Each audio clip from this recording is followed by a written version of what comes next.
Ja pochádzam z takej malej dedinky pod Braníckom.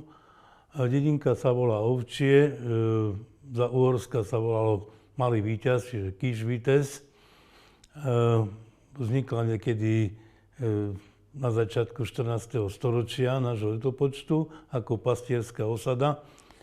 No a moje detstvo vlastne sa odvíjalo v 50. rokoch, pretože som sa narodil v 46. roku.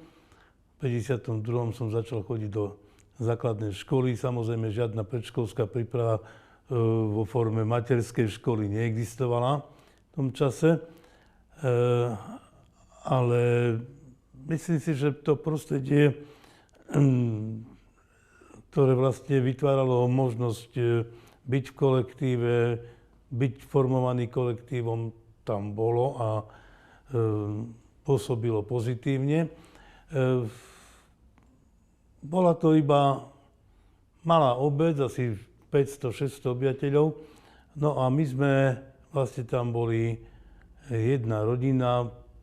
Keď som skúmal vlastne trošku históriu nášho rodu, tak niekedy na konci 17.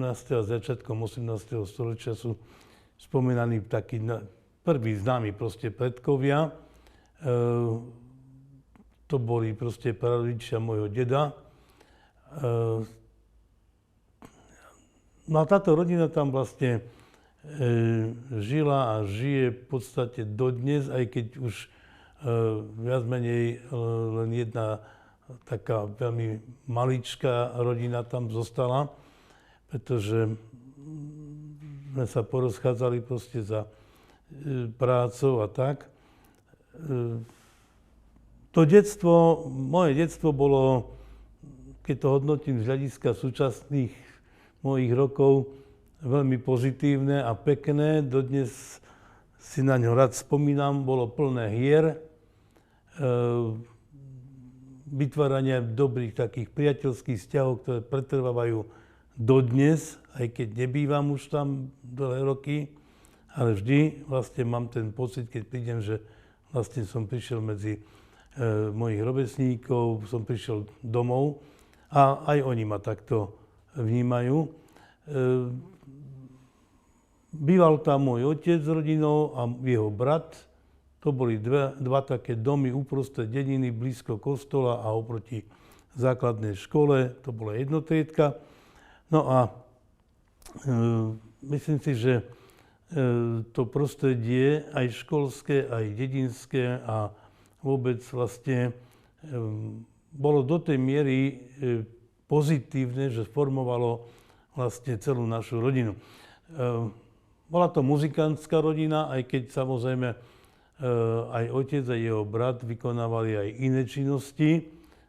Môj strýko bol kováč, môj otec sa zaoberal obuvníctvom, opravoval topánky, najmä v čase, keď teda nebolo možné ísť hrať, keď bol pôst.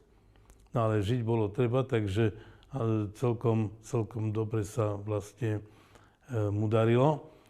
Bolo nás 10 detí, ja som najmladší, 8 bratia a 2 sestry.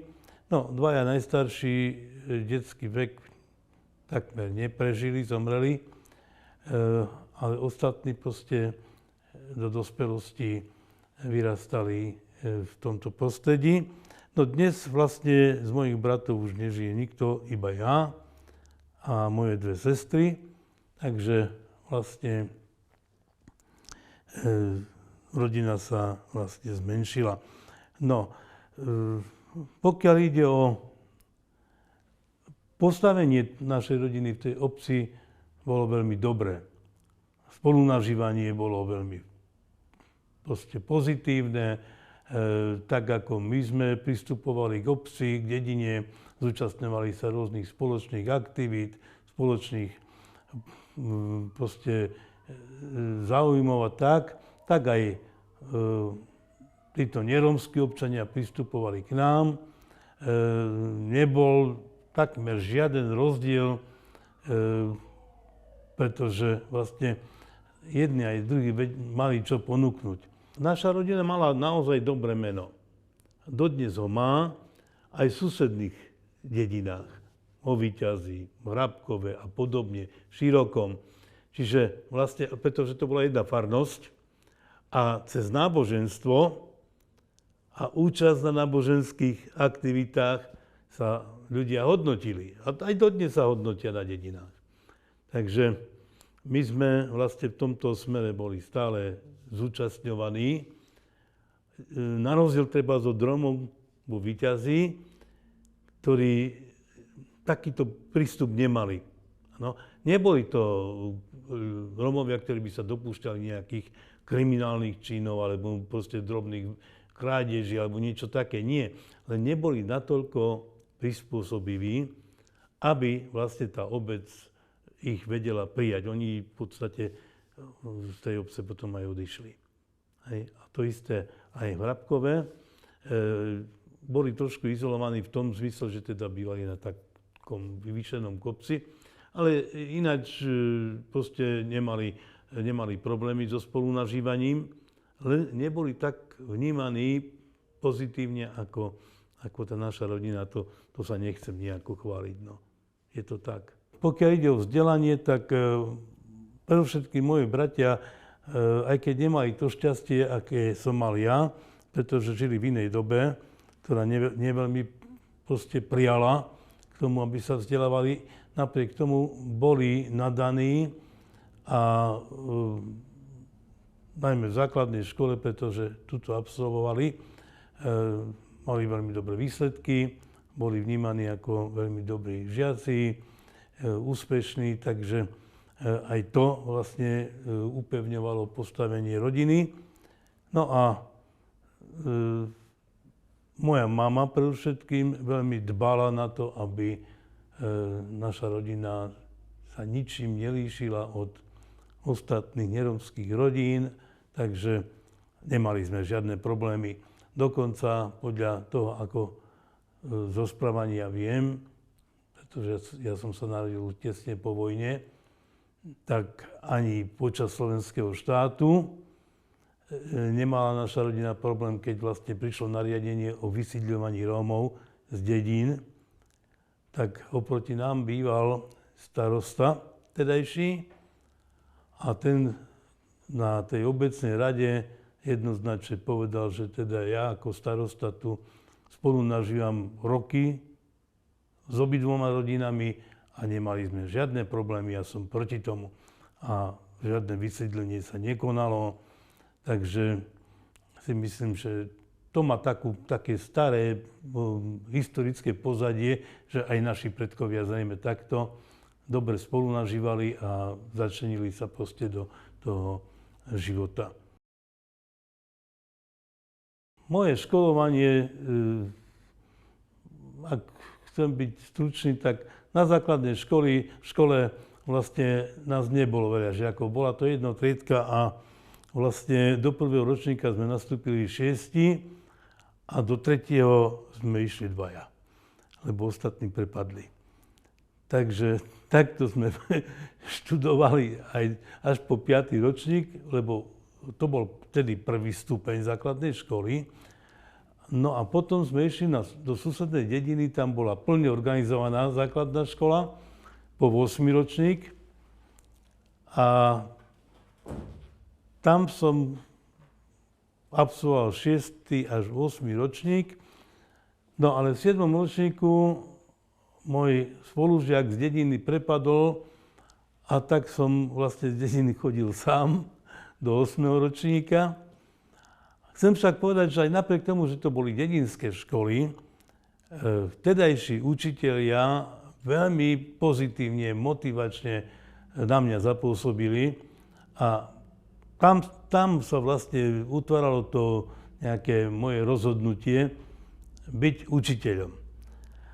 Aj keď sa v tom istom období, najmä na strednej škole, keď už vlastne som sa mal rozhodnúť, že čím chcem byť, tak som koketoval aj s myšlienkou o štúdiu práva. No ale keď som si to zrátal, že právnická fakulta vtedy bola len v Bratislave, v Košiciach nie, tak už som nemohol vlastne sa rozhodnúť pre toto štúdium, pretože medzi tým 58 rokom mi zomrel otec. Ja som mal 11 rokov, tuším. A my sme finančne proste neboli by sme to zvládli. Takže neprichádzalo do úvahy. Strednú školu som navštevoval tu v Prešove. Bola to stredná všeobecná vzdelávacia škola. To bolo obdobie vlastne takého prechodu od 11-ročeniek ku 12-ročenkám a potom tým stredným všeobecno vzdelávacím školám. To bolo trojročné štúdium, končilo maturitou. No a tak vlastne v 65. roku som zmaturoval a tam už to rozhodnutie bolo celkom proste jasné, že pôjdem študovať na Filozofickú fakultu v Prešove. Bola to Univerzita Pavla Jozefa Šafárika a že to bude odbor filozofia a dejepis, pretože proste tieto disciplíny ma dosť zaujali. Štúdiu histórie som sa venoval aj na strednej škole, patril som vlastne k tým, ktorí mali najväčší záujem o toto štúdium. A opäť sa vrátim k tej základnej škole, tam som mal učiteľa dejepisu, ktorý bol vynikajúci učiteľ. S obrovskými vedomosťami a didaktickými schopnosťami, takže nás vedel zaujať. A mal som šťastie aj potom aj na tej SVŠke, že aj tam vlastne som stretol takých učiteľov. A myslím si, že vlastne ak to tak trošku zovšeobecním, že to platí aj pre dnešok, že učitelia v tomto môžu veľmi veľa dokázať pozitívneho v tej motivácii žiakov, aj rómskych, veď ja som bol rómsky žiak a každý o mne vedel, že som Róm, ale nemal som ani na základnej, ani na strednej škole s týmto žiaden problém. Dokonca som bol predsedom triedy. No a tú základnú školu som ešte ďalej ukončil v Chmiňanskej Novej Vsi, pretože vtedy sa otváral 9. ročník, ktorý nebol ešte povinný, ale tí, ktorí chceli ísť ďalej študovať, museli ho absolvovať. Takže som ten jeden rok tam chodil do školy a tak potom tu v Prešove na tú strednú všeobecnú vzdelávaciu školu. Bolo to obdobie také pokojné. Po druhej svetovej vojne vlastne po februári 1948, keď už sa vlastne tie politické veci ako stabilizovali a tak, netreba zakrývať, že vlastne štát vtedy podporoval vzdelávanie rómskych komunít a ja som mal záujem, samozrejme, lebo ak nie je záujem, tak sa nedá dosiahnuť nič. Samozrejme, takže ja som prejavoval záujem o vzdelávanie, mal som dobré výsledky. Preto vlastne som mal iné možnosti, ako mali moji bratia. Keď som nastúpil na strednú školu, dostával som štipendium. No, bolo to 300 korún mesačne, to vtedy neboli malé peniaze. A vlastne takto som aj sebe, aj mojej mame pomáhal proste finančne. No a v ich časoch to by nebolo možné. Čiže nemali oni nejakú možnosť ísť na štúdia a platiť si to, pretože vtedy sa za štúdium platilo. No, takže v tomto smere ja som mal väčšie šťastie ako oni a som aj vlastne videl, že niekedy ako keby mi závideli, áno, že aj oni by mohli, keby tie podmienky boli vtedy bývali iné, priaznivejšie. No ale to bolo obdobie vlastne veľmi nepokojné, 40. roky, tak samozrejme nemyslelo sa vtedy na to, že študovať, pretože museli ísť pracovať, aby neboli vzatí na nútené práce. Základ toho vzťahu ku vzdelávaniu a k snahe proste ho získať bol daný jednak teda rodinou a Predovšetkým tým, že rodičia sa snažili vytvoriť prostredie vhodné, postavili si nový dom, áno, potom ešte raz väčší, a aby teda to miesto bolo. Zúčastňovali sa, čo aj treba, z rodičovských združení, prejavovali záujem o výsledky, o dochádzku do školy, aj keď nemali sme ďaleko samozrejme, ale tá dochádzka bola proste pravidelná. A potom aj samozrejme samotná škola. Ja si spomínam, keď učiteľka aj riaditeľ, to boli manželia, odchádzali, boli preložení na inú školu, odchádzali, tak prišli sa rozlúčiť aj ku nám domov. A si spomínam, ako prizvukovali mojej mame, aby Ferka dali študovať. Skutočne.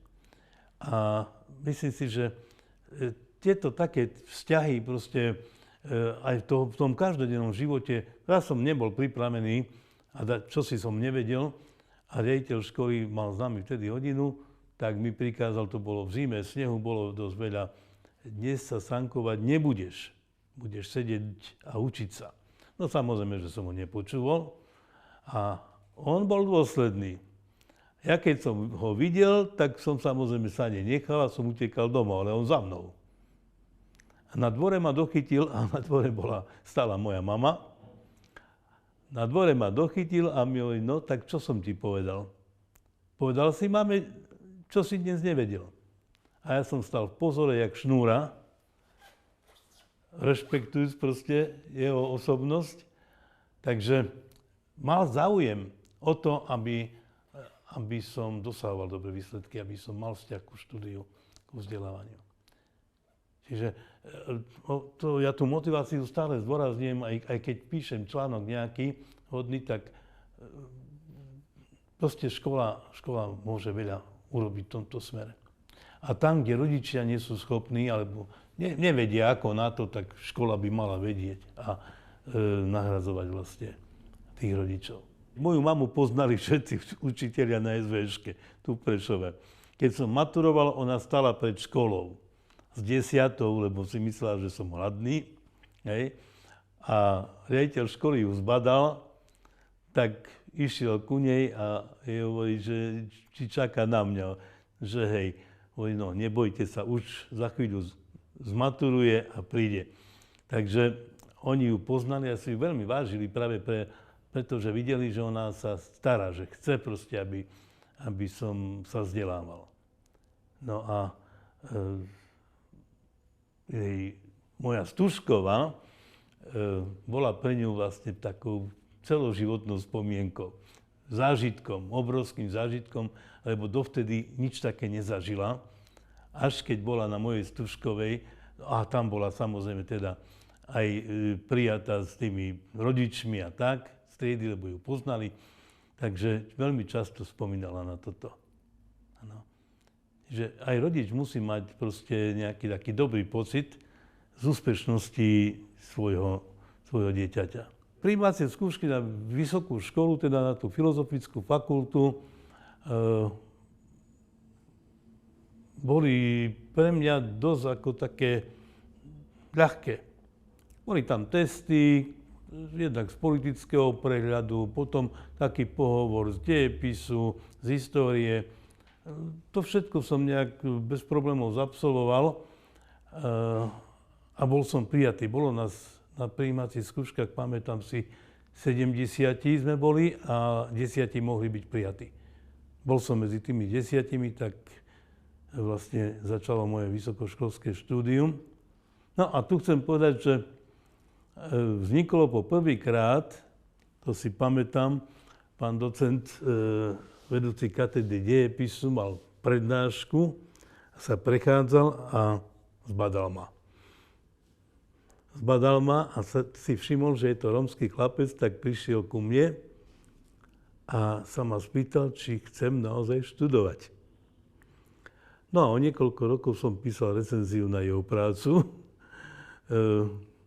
Takže samozrejme, že som mu potvrdil, že áno, študovať chcem. No a to bol jediný taký problém, keď proste som pocitil, že teda som vnímaný ako Róm, samozrejme, a nejaké ďalšie takéto problémy som nemal. Po ukončení štúdia a po promóciách som si hľadal zamestnanie, no a našiel som si ho v Sabinove na tedajšej SVŠke, kde ma prijali, aj keď pôvodná ponuka bola do Gelnice, ale tam som nechcel nejako ísť, tedy Gelnica bola proste veľmi také zaostalé mesto, proste neupútalo ma ničím. No a tak teda ten Sabinov, to bolo v roku 1970. Bol tam taký neveľký kolektív, neveľká škola, ale dobrý kolektív s dobrými proste ako takými priateľskými ľuďmi, aj odborníkmi. Takže som sa tam veľmi dobre uchytil. No ale po roku ma preložili do Prešova, a to z moci ideologického tajomníka Krajského výboru strany v Košiciach. Tak pôvodne som mal ísť do Prakoviec.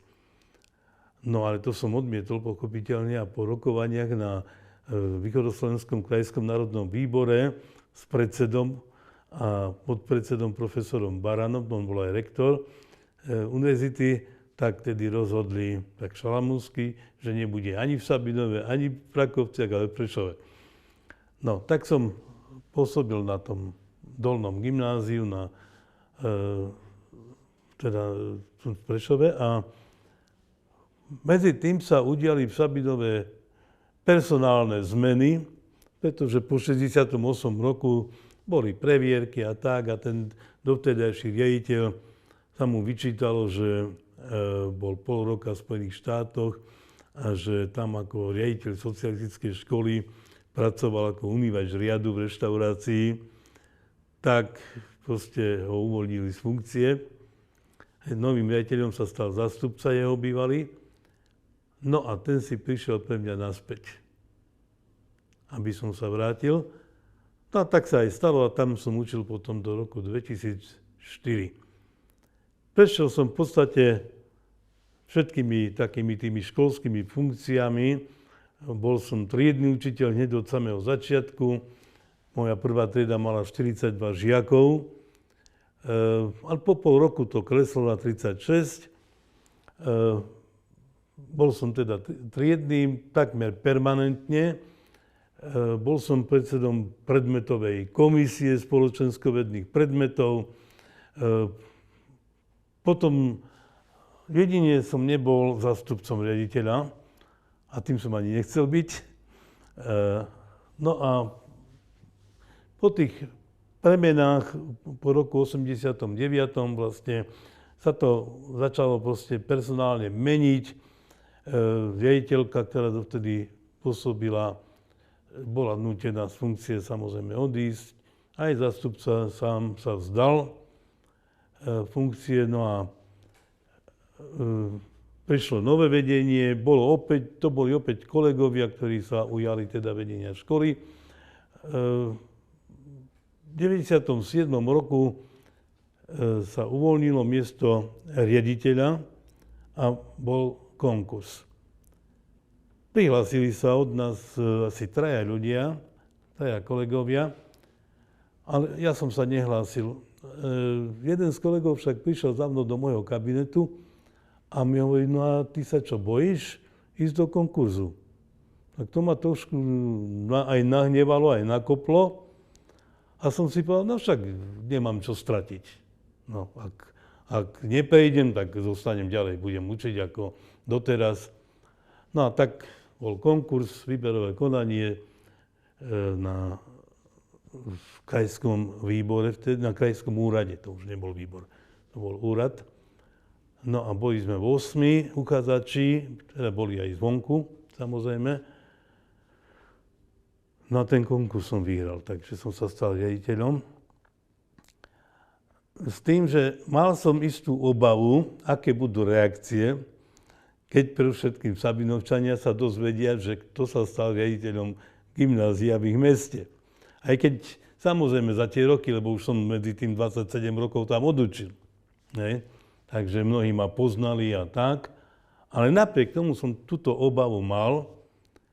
Tá sa potom po jednej návšteve rodičov, ktorí mi prišli poblahoželať aj s fľašou koniaku, tak táto obava sa takto nejako pomaly rozplynula a začal som naberať proste také obratky, aké som vlastne chcel, aby dosiahnuť, aby teda škola dosiahla tie ciele, ktoré potrebovala. Pre všetkým jednak materiálnej oblasti, nebola telocvičňa, dlhé roky vlastne na každej mestskej konferencii strany bola predkladaná požiadavka vybudovať telocvičňu pre gymnázium.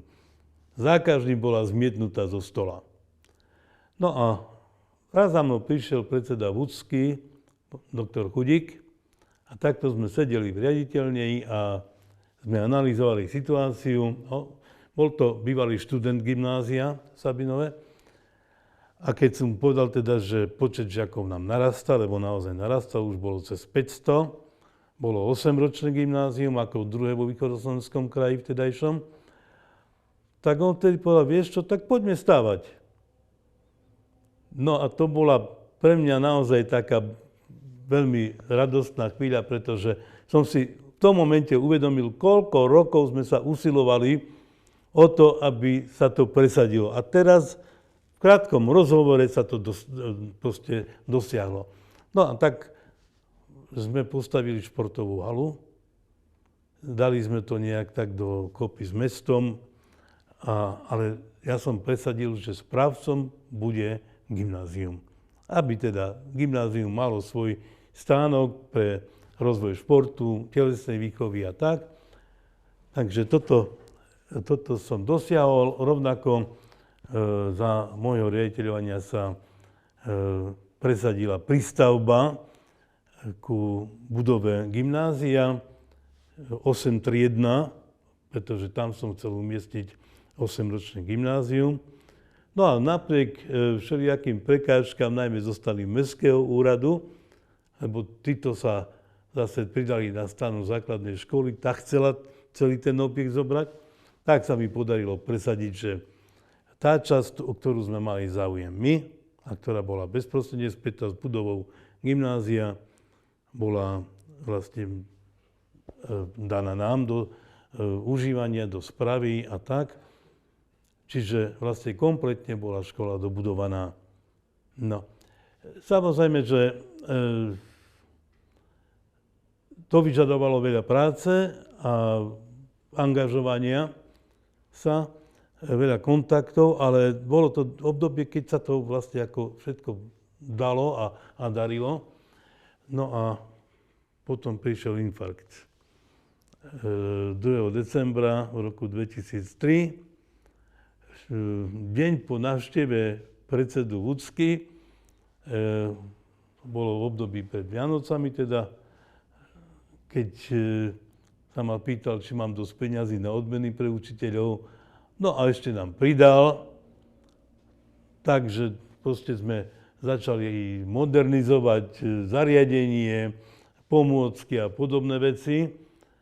No a na druhý deň, vlastne keď už som bol v takej pohode, tak tedy vlastne ten infarkt prišiel. No ale dostal som sa z toho a v roku 2004 som potom odišiel z funkcie riaditeľa na Prešovskú Vúcku, na samosprávny kraj, kde som mal pôvodne byť, mi bolo navrhnutá funkcia zástupcu vedúceho odboru školstva. Odmietol som to a požiadal som, že ak teda, tak chcem mať na starosti gymnázia. Jednoducho som zvážil, že v tejto oblasti sa význam ďaleko lepšie a je mi aj bližšia táto práca, pretože tie gymnázia poznám riaditeľov a tak. No a tak sa aj stalo, takže som vlastne túto prácu vykonával do roku 2011. Keď vlastne v roku 2008 som odišiel do dôchodku, tak ešte 3 roky som pracoval na odbore školstva. No aj v iných funkciách, vlastne od roku